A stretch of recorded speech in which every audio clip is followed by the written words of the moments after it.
I had a very interesting conversation with somebody who I was doing a one-on-one with in the course. And what they said was, Brian, what you're really doing is giving us the red pill for sales. And I go, help me with that. Everyone brings up blue pill, red pill. And I remember the movie. I liked it, I guess. I wasn't really a science fiction person. The movie I'm talking about is The Matrix. You know, it's about 20 years ago. It was super popular. And they go, well, the red pill is when people find out the truth. I mean, of course, I said the brutal truth. And he goes, yeah, everybody else is out there teaching the blue pill, the kind of the same old stuff. It's all about this. It's all about that. And what you're doing is you're breaking it down to separate what it's really about, the key distinctions of the best people, not just their story or their morning routine or the things that anyone can copy, but the things that everyone has to develop. And that connected with me. So I went and did my research on the red pill. The red pill is that enlightenment. If you take it, you will see how the world really works. If you keep the blue pill, you'll be in blissful ignorance. And most people aren't proactively taking the blue pill. They just get comfortable. And the blue pill is the B-player trap, the Dunning-Kruger effect, where people overestimate their ability and kind of underestimate what it takes to get to the next level. They don't know what they don't know. And I don't want to get all Rumsfeld on you there, but what I try and do with the podcast is enlighten what really does work in sales and beat into people's heads, even though they don't want to hear it. Some people are so blue-pilled that they just put on their helmet and run into walls or just react with their platitudes just to confirm confirmation bias that their blue pill view of the world is fine. And it is for them. But there's the ones of us that really want to separate ourselves from the rest, that want to understand why a deal is getting stuck, how we could do better, what is a better approach, and understand that it is a practice, it's a profession, it's a performance every single day, instead of just I know how to do it. We're going to be talking about this a lot today because I really focus on judgment of what to work on and prioritization in what order to work on them. This has been a game changer for me my whole career. I would see people reactive. Someone calls, their boss wants to go visit, and all of a sudden their priorities get focused on other people's priorities and not theirs. And the only asset that we have is really time. Everything else we can change. We can buy new technology, we can buy advertisement, we can buy leads, we can hire people, but we can't get time back. We can always make more money, and you should always exchange money for talent and time. We can never get that time back. So how we spend our time is critical. And on what order is critical. And the problem today is all the technology and a lot of the leadership is moving us in the other direction. That everything in that CRM that's at a certain stage is all equal. But we know at the end of the month, at the end of the quarter, it's the ones that close. How do we determine which ones are those, and how do we spend time on them? And I just got done listening to some sales expert talk about maybes. In sales, until it's a yes, assume it's a no, and meet people where they are, instead of thinking you're either no, maybe, or yes. Well, maybe is this big chasm. It's our job to get them across that chasm, to build them a bridge from where they are to where we want them to be. It's not their job to build the bridge. They're not going to do it. They're basically pushing back on us to help them do it. And if we don't do it, we got a stalemate, and a stalemate means the salesperson loses. So if you want to get better at sales, you got to take the red pill. It's going to be a little uncomfortable. You're not going to feel that I know it all syndrome where you just have the little record playing in your head. Oh, it's all about relationships. It's all about hard work. It's all about the hustle and grind. See, the problem with the blue pill is that a lot of it, it's not wrong. It's just not accurate. It's somewhat correct, but not holistic. The red pill gives you the clarity about what is going to work for you, forces you to get out of your head and a little bit out of that comfort zone to write things down, to analyze and think about them. And this is something I'm going to do a video on very shortly, in that thinking is an activity. Managers want to take every minute of our day and push activity, assuming that it's going to generate results.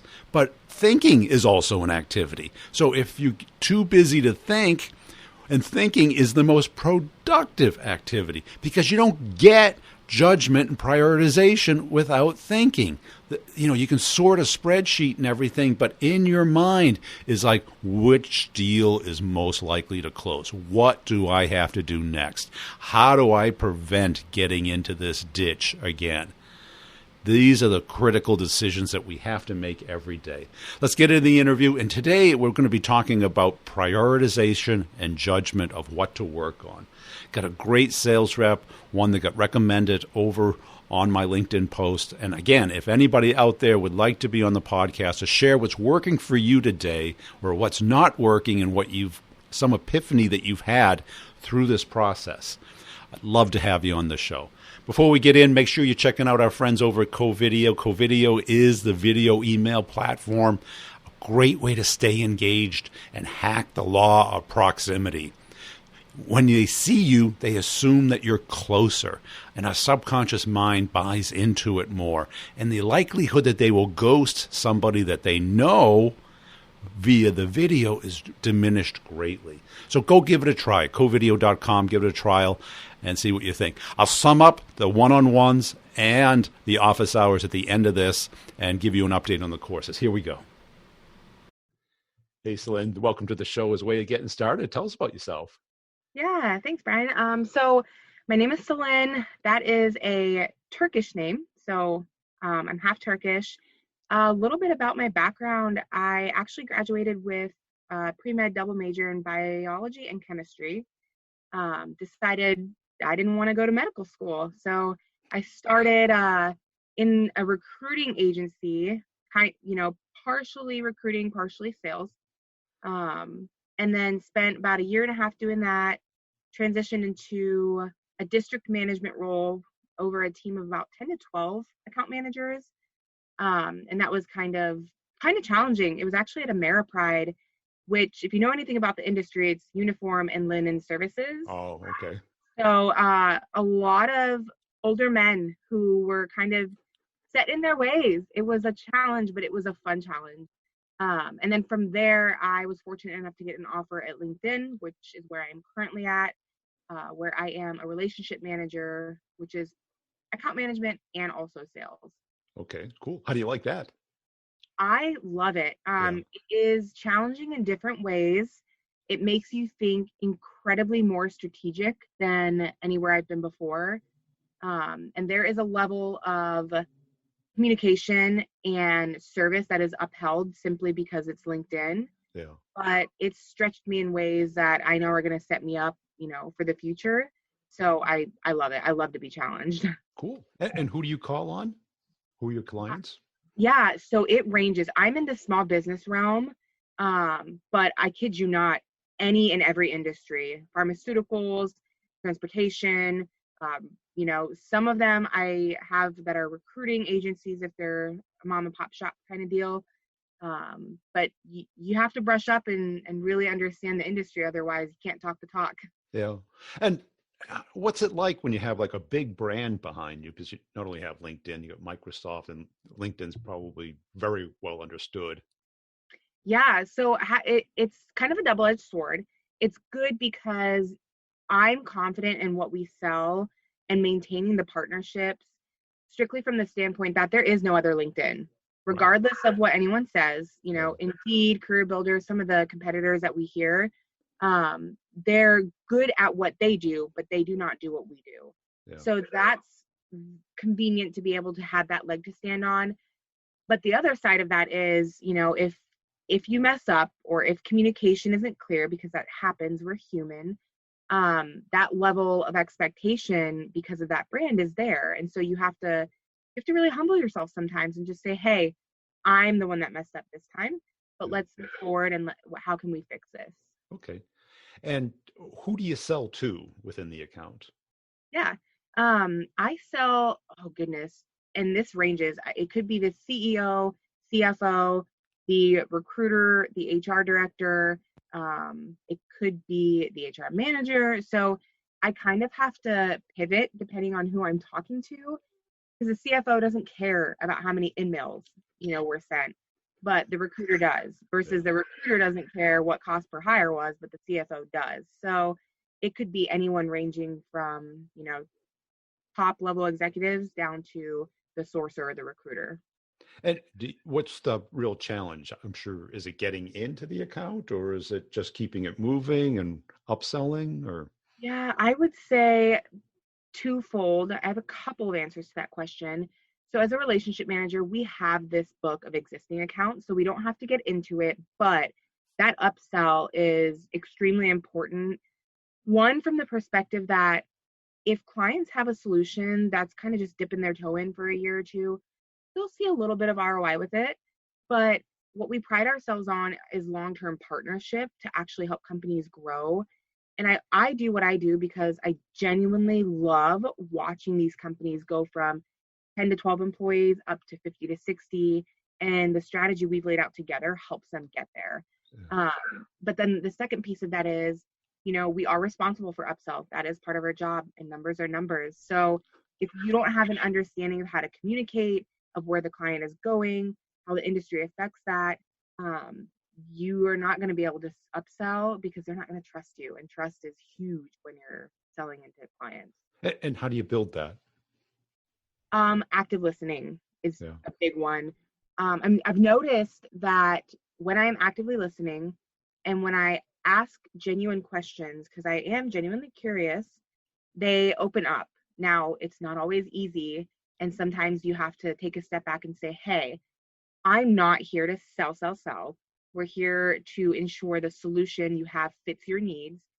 So I'm going to be asking these questions, and I would appreciate transparency simply from the perspective of being able to help you.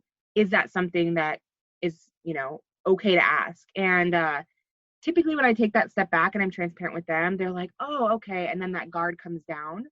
But if you don't explain that, they're defensive. It's Yeah. they think, "Oh, we're going to be spending more money. They just want to sell." So you have to be very, very communicative to the client. Cool. And what do you like most about the job? I would say I have the autonomy to really do what I want, and not in the sense of make my own schedule, which is part of it, which is nice, but I have my book and I run my book the way I want to run my book, within the parameters of, rules of engagement and stuff like that. But if I have a client, who needs a solution in the next 6 to 12 months, there are one of 20 different ways we could set that up. And I typically go big or go home. So I'm a little bit more aggressive with my book. But we're given the autonomy to really just run with it and make it ours. And this day and age, that's really important for salespeople to be able to do. Yeah. And how much of your time is outside versus inside the office? So for the small business realm, we have to justify client visits because, It's compared to some of timing. our larger accounts, they're not spending very much comparatively. Um, but I was fortunate enough, one of the few in my space that actually grew an account by 50, 60,000, I think, which is relatively larger for our space. And I actually got to go visit them in Chicago, and that was awesome. So I would say 10% out of the office, 90% in the office. And what's the challenge there? Do you do a video or is it share screen or how do you do it? Yeah, so I was doing it for my first year here at LinkedIn. until I was confident with, myself in this role and being able to explain everything, and also managing, when you're face to face or even video, they can see it and they Yeah. can read everything that you're thinking. Yeah. And that was something that I had to work on at first. But this last 6 months to a year or so, my executive management had a session saying, "Hey, what's made people successful in these roles is video conferencing, standing when you're having these calls, just small little things to tweak." And I was like, "All right, let's do this." So all of my calls now, whether my client is video conferencing or not, I do them just so they can see me, they can start to trust me, and they know who they're dealing with. Yeah. And how do you use LinkedIn to build your market or stay in touch with your clients? Yeah, so the first thing I do, and I have my book is about 640 clients, so it's a hefty book. The first thing I do, if they're new or existing clients with new contacts, I'll go in and I'll connect with them. I'll make that connection request. After that, we have Sales Navigator is another product that we have Yep. more for like a sales team. But through that, I'm able to watch for updates on company or updates that are shared from contacts. And so I'll keep a close eye on that in case there's, a big announcement or anything. Other than that, honestly, I am huge on my outreach. So every month I want to hit all 640 clients, give or take a few. Whether it's one quick phone call as a voicemail or an email saying, "Hey, just checking in. Do we need a call? If not, great." It's a lot, but I notice that when I'm in front of them, questions that they may not ask if I didn't reach out, they ask, and we clear that big ambiguity up. Yeah. Now, given the huge book, how do you prioritize? So we do this thing here internally where it's like big wins, churn, meaning like they won't renew. And so I focus more on the ones that are at risk for not renewing, simply because it's usually an education piece, especially with software. And if it's education, that's super simple to fix that and have them on the right path. When it comes to our like big wins, that's where we go big. We're like, "Hey, we know that the budget is there. We could pull for marketing too, because this is directly correlated with recruiting. But usually those two buckets get a majority of the time. And then the clients that, being here for just about 2 years that renew year over year at the same, and they're just not going to grow. They'll get some time, but not as much as the other ones who are willing to invest more and partner closely together. And what is the obstacle for them not using it? Is it just technology, like you said, or they're just not used to um, a new product might be new for them, or Yeah, I think I think there's a couple things actually. It's a really good question. The first is not knowing how to navigate in the tool. And so I usually do once or twice a year, I do training with my clients, and I let them know, "Hey, if you need this, the offer's on the table. If not, and you feel confident, totally fine." And with my new clients that get assigned to me, I definitely do the training if they haven't been previous users. But I think the first thing is getting in there, and it's a robust tool. The recruiter seat is very robust. So if you don't know how to manage that and be efficient and effective, you can get really bogged down and confused with the process. And the other piece of it is, hiring may take a back seat for a couple of months depending on internal initiatives, and then getting back into it, you know, honestly, that's also an education piece. It's just, hey, what do we need to set up in here to get you to be efficient? Because if it's taking too much time, you're not going to be motivated to get in and use the solution. And so it's just having those honest conversations with clients that, hey, you're going to end up spending 40, 50, 60 grand on agencies. Whereas right now, if your investment is 10,000, we can hire with that. You just have to use it. yeah. And given you had a very different education versus what you're doing now, Oh yeah, very different. um, what what background or experience helped you become great at sales? Because it wasn't. Yeah, that's, oh gosh. I would say I have a very, very analytical, like black and white mind. It either is or it isn't. That that creates a very direct type of communication style. And sometimes that needs to be finessed because you don't always deal with extremely direct people. But I've noticed that my science brain just like it just lays the path out and it's like, hey, this may not be obvious to you, but let's take a step back and let me show you how it can be obvious. Yeah. And so the complexity of, the classes and the degree that I have, I think that helps break down some of the more complex solutions, or maybe they have different strategies internally that because of their own regulations they have to follow. I think that my background with that really helps, like, oh, we have to really be strategic, like legally we have to be strategic. Yeah. And I don't think I would be able to do that without my degree. And did you study sales like you did medicine or biology and stuff? Or I don't mean in school, I mean on your own. A little bit. So through college, I was actually a sales manager at Victoria's Secret. And so that was, That at doesn't first count. it doesn't, It but does. It does. I sold but shoes, so yeah. it counts in the sense of You're I dealing with and I people. tested, yeah, I tested different things when people would come in, when it came to like interactions. If I stood behind a certain mannequin, or if I introduced myself a certain way, and this is just, my nerdy science brain, um, people react very differently. And so it was more of the communication, not necessarily how can I sell this person 9 bras instead of 3, right? Yeah. But it was just, okay, I want to see the social cues here. Like, how can I approach each person in a way that they're going to open up to me within 5 minutes? Because a retail store, you don't have much time and they may never come back. Yeah. And everyone teaches you how can I help you, which is the worst opener you could have. Yep. You're better off just saying, great day outside, or, The weather, which is a horrible thing. Yep. what Yep. else? Cool. And did you enjoy that job? I loved it. Yeah. I couldn't do retail for the rest of my life. That wasn't for me, but for where I was at in life and, being in college, it was challenging in the sense of, it's especially the retail store I was working for. You really have to understand how to be compassionate with female after female coming in. And I'm so direct that I think early on it taught me, hey, we need to, uncover what's needed here, but in a way that isn't going to offend. Yeah. Yeah. Yeah. I sold shoes, and you could tell because, guys just don't even want to try them on. They just want to take them and go. Yep.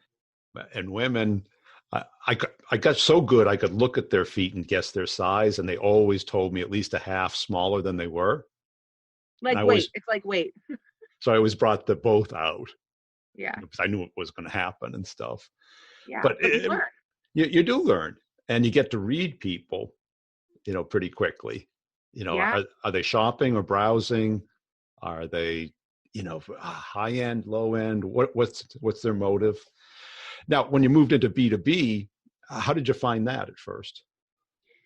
Yeah. So, how did I find the opportunity, or how did you find the job itself? Learning multiple steps, building rapport with people, keeping the deal moving.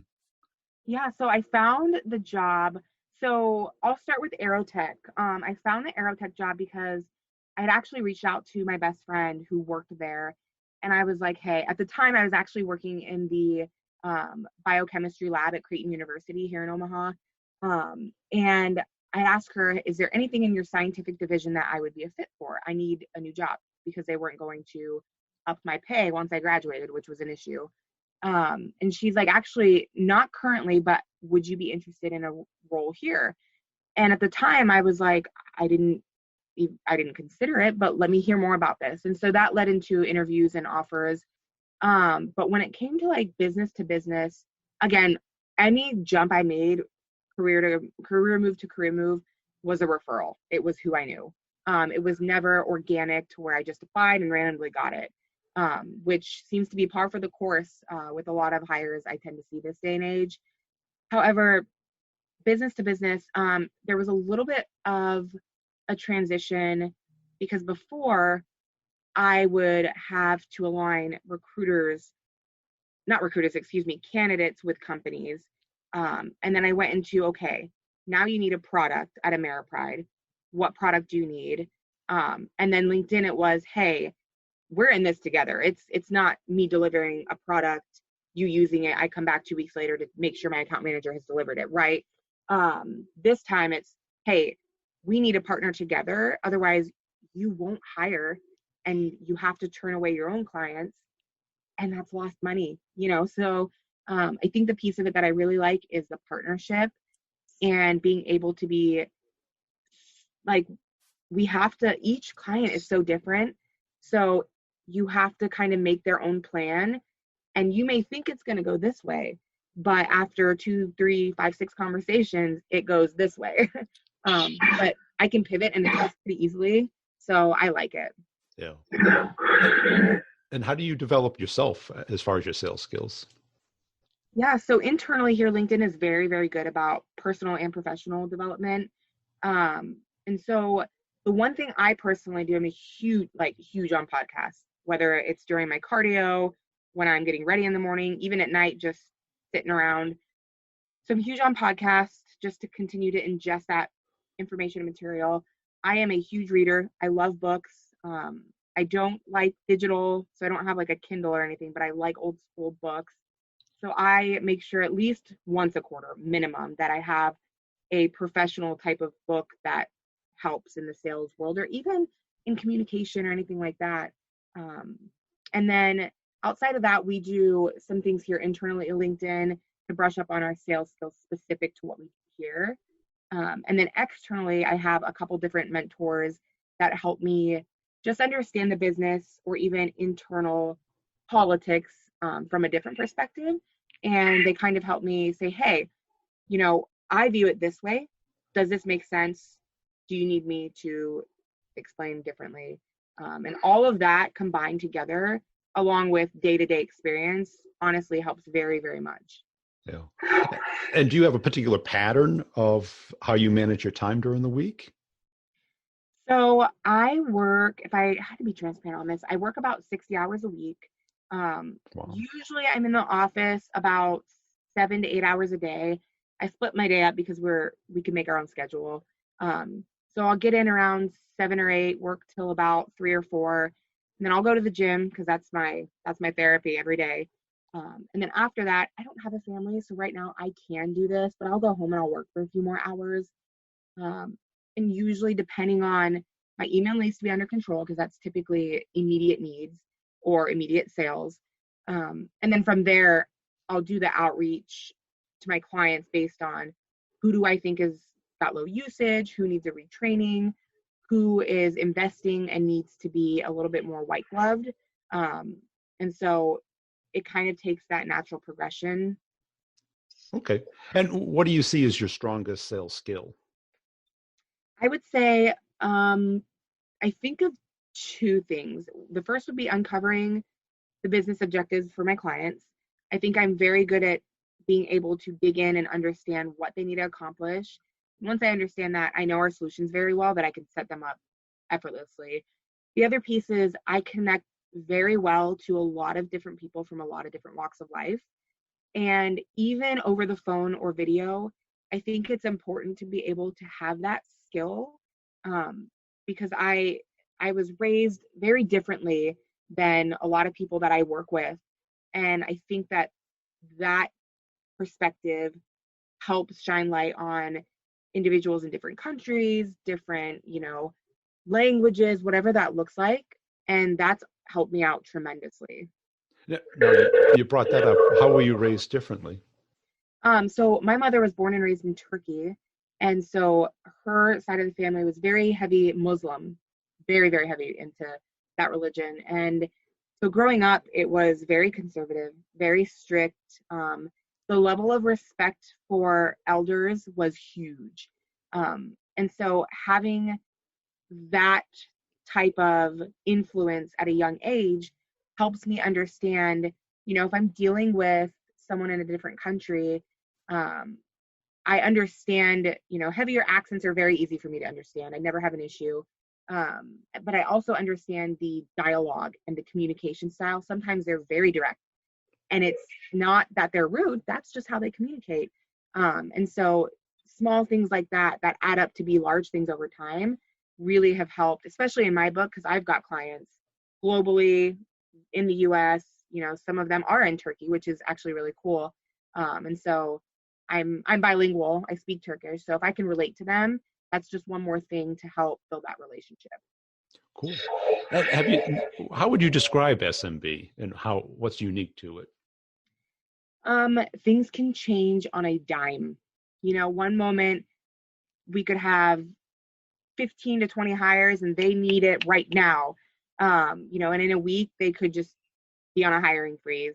Whereas some of the larger clients, that spend lots and lots of money, yes, they have the need, but once they're locked in, that's going to be pretty consistent and they're going to be hiring pretty consistently. With the small business realm, man, they just change and things are just, it's change is just the only word that comes to mind when I think of that. And that's huge. If you can't be a chameleon and kind of morph and pivot with them, you're not going to keep up. Yeah, because I would think with SMB that especially when it's the owner, it's their money.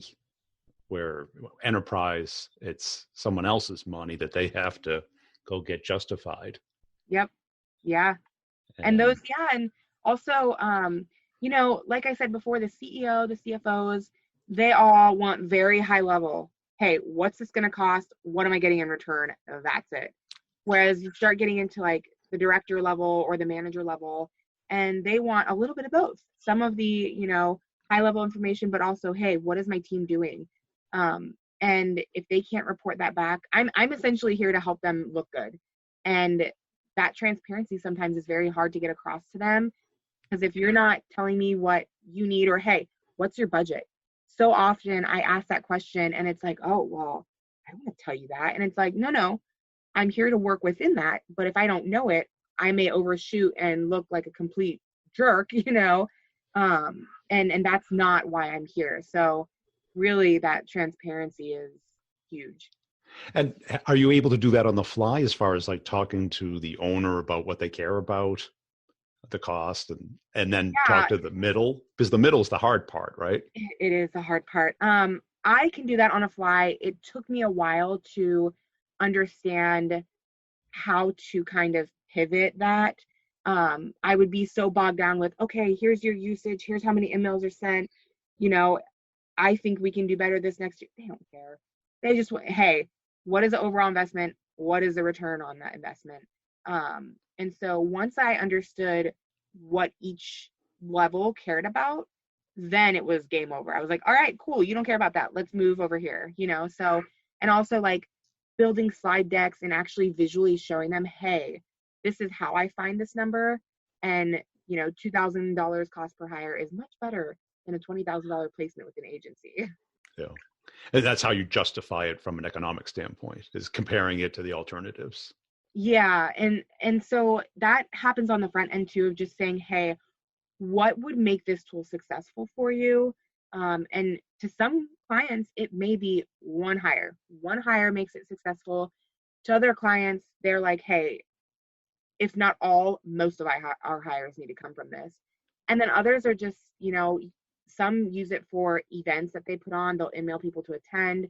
And if they can get enough emails sent out with enough people attending, sometimes it's simple and that's enough to justify the cost of it. So it's really dependent on industry and clients and what their goals are, because it isn't always a cost per hire or, 100 emails sent a month is a check yes in that area. I'm sure you see a lot of salespeople there. What differentiates the best from the rest? Yeah, so it's no secret that LinkedIn's got a lot of talent. And so what I found early on, and this was a hard lesson for me to learn, I started here successful and then I kind of took a dip and I was struggling for a while. And then I really found my groove and it's been on the incline since then. But I would say the outreach is huge in our realm. If you're not in front of your clients, you're losing them. You're not winning. And so the outreach is huge, but then also time management. Time management in this role if you're bogged down in your email all day, every day, you're missing out on potential add-ons and upsell.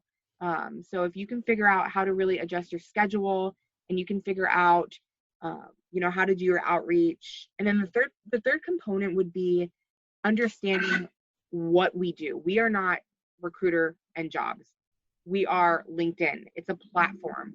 So a client may touch on, hey, our brand is weak and internal professional development isn't as strong as we would like, but we also need to hire. Well, that right there is 3 of our verticals: marketing, internal, LinkedIn learning, and recruiting. So once you take a step back and understand the platform and what the platform is trying to do and provide for clients, then it's a game changer, because you sell the platform, not the one vertical of the solution. Great. And I bet with a big company, there are a lot of distractions, right? Oh, yeah.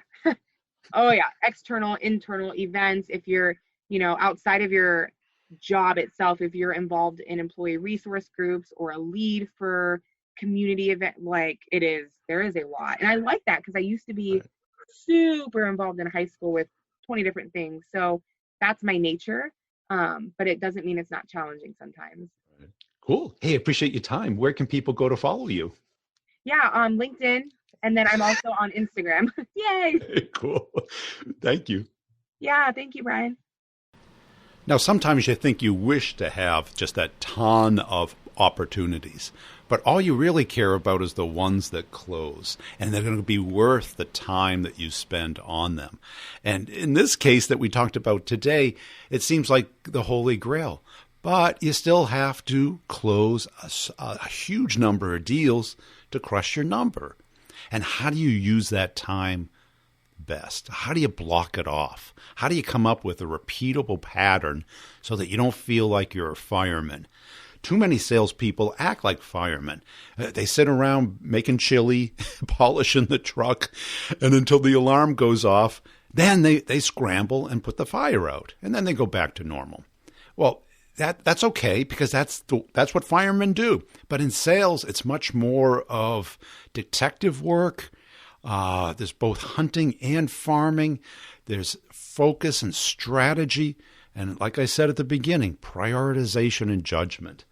Once you figure these things out, you'll know how to spend your time wisely. Now, update everybody on the one-on-ones. Probably in the last 2 months, they've gone from, me sharing the case studies and the office hours and putting together examples to the community. The users are coming up with great examples, because when you put a couple hundred people on a particular problem, they come up with creative ideas. So it's not just me talking, it's everybody sharing what's working for them and getting everybody thinking differently, contributing. So it really has this compounding effect. And I love doing the one-on-ones because it gets me the opportunity to understand where people are. And what we do is we try and prevent the places that they're getting stuck at and get around them to understand how companies buy, how people think, how to move them through the stages of a decision. Instead, what most people do is I'll make it so compelling with my value prop or my pitch, and I'll beg for time. Well, guess what? That's not working very well. I did a great episode on the B2B Revenue Show. You got to listen to that, where we talk about that and why executives aren't willing to give their time. Because there's no interest, there's no curiosity. How do you create that? It doesn't happen within an email. It doesn't happen within a cold call. It might. I'm sure you are all in market for something right now. I'm in market for a few things right now. And if somebody happened to pitch me on those very few things, I would be open to talking to them. But everything else, I'm not in market for. So it won't matter how great their compelling pitch is. They will have to build awareness and curiosity for me. Why should I care about those things? And it's probably not for your reasons. It's for my reasons. So if you're interested in bringing your sales game up a next level, because these courses are not blue pill courses, they're red pill courses. I'm trying to enlighten people into what the very best salespeople do. This has been a passion of mine my whole life. It's like, how do you do it at scale? How do you come up with a system? Instead of being MacGyver and being put into an individual situation and untangling it and hoping that you'd never get into it again. In sales, we're getting into the same situation every day and we can't get out. I show you how not to get into it, how to build up your network, how to connect with people and start conversations to get meetings and then winning the complex sale. Check them out at b2brevenue.com. They both have almost identical format where you have 100% access to the content day one. You can pay all at once or in 12 monthly payments. It's not a subscription. It's a payment plan.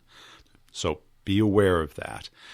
And what you get with it is the content all at once. You go at your pace, start whenever you're ready, start whenever you want, go as fast or as slow as you have time for. But there's two other components. There's office hours. Both of the courses have this. This is an hour meetup every other Friday live. So we meet on Zoom and we talk through the issues that the people want to talk through. I will prepare a lesson and a case study and some examples to fill up the time and to spur conversation. But the priority is to answer questions and discuss topics that the audience wants to talk about. The other component you have is a 30-minute one-on-one with me. There's no limit to them. The key is just to schedule them ahead. They don't really work for deal by deal urgency because it's not like I'm not on demand, but I do allocate times for people to talk through these things. So it's much more of a strategic process versus deal by deal.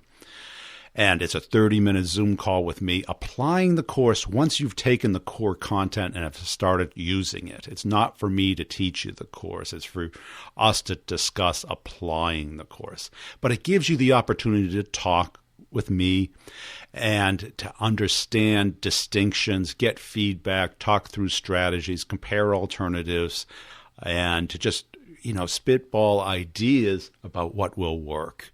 And they're all recorded and put in the course anonymously. So everybody gets the value out of it. So I don't need to know your name, your product, or your company, because that's irrelevant.